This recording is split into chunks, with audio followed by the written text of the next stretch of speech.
Adolf Hitler. He had an ideology which consisted of Germans ruling the world, and there should be one German race, the Aryan race. Hitler was obsessed with racial purity, and with this idea in mind, he tried to take over Europe.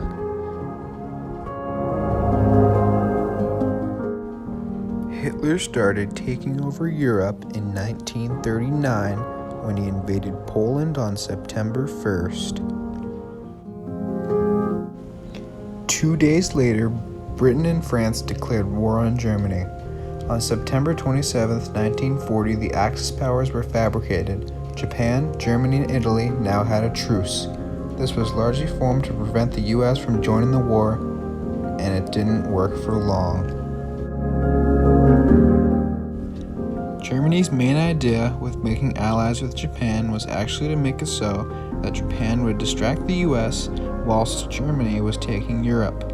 The alliance was so that the US would split their army, causing the US to be vulnerable. Hitler knew that even if he took over Europe, the US would be a great threat, so he had to deal with it early on in the war.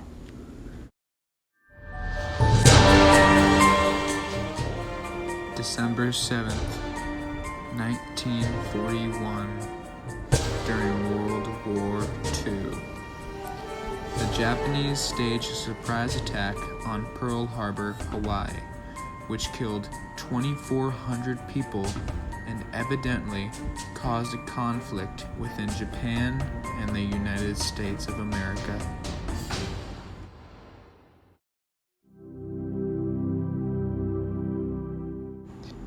Three months after Pearl Harbor, on February 19, 1942, Franklin Delano Roosevelt issued Executive Order 9066, which consisted of allowing people of Japanese descent, including United States citizens that were possibly spies and acting suspiciously, would be put in internment camps, otherwise known as concentration camps. This eventually led to putting as much Japanese Americans in camps as they could. This is mainly because the US thought that there were going to be Japanese spies of sorts that were going to give intel on the US to Japan, which could have lost them the war, but was simply an act of more so fear than evidence. These military zones were mostly developed in California, Oregon, and Montana, which were all places with large Japanese American populations. Over 127,000 Japanese Americans, 66,000 being American citizens, were put into internment camps. But not only in the US, also in Canada. Of these 127,000, 1,862 died, which isn't nearly as barbaric as the concentration camps across Europe, but had similar principles. It wasn't only the US that did this. Japan also had prisoner camps where they captured over 27,000 Americans and routinely beat them, starved them, put them to labor, etc.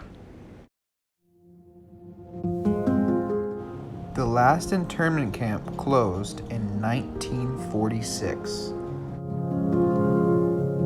In the year 1976, Executive Order 9066 was uplifted by the one, the only, Gerald Ford.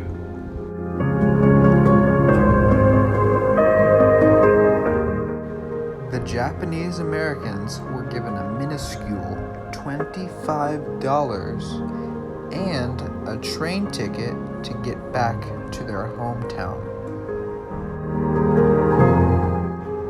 problem with this was that many Japanese people didn't have homes and businesses to go back to since they were stuck in the camps for so many years. A total of 400 million was lost in properties while they were gone. In 1988, Ronald Reagan issued a formal apology to all Japanese Americans that were in the camps. The ones that were still alive at the time, he gave $20,000 each.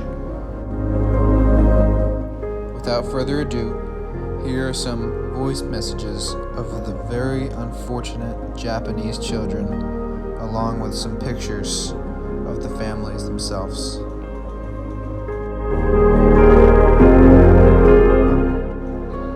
One day, this war will end, and when it does, Tuli Lake will just be a memory.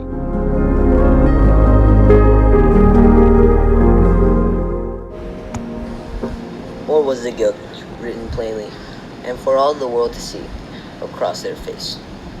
Was it their face, in fact, for which they were guilty? Here are some wise words coming from one of the Japanese internment campees himself, Kai Shuk.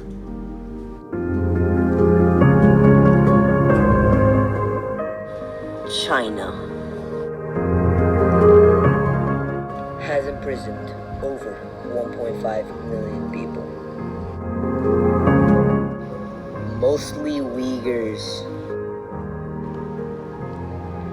but also Turks, Kazakhs, Muslims, and Christians. These are huge problems nowadays. Another example being the U.S. wrongfully imprisoning African Americans for petty crimes that were not committed, or shouldn't even be considered a crime. If you too want to stop the spread of internment camps or wrongfully imprisoning someone, visit SaveUyghur.org to help the cause by donating and to get a deeper understanding of what's going on in the world. Thank you for listening to today's topic of Japanese internment camps. Brought to you by the Cool Bros.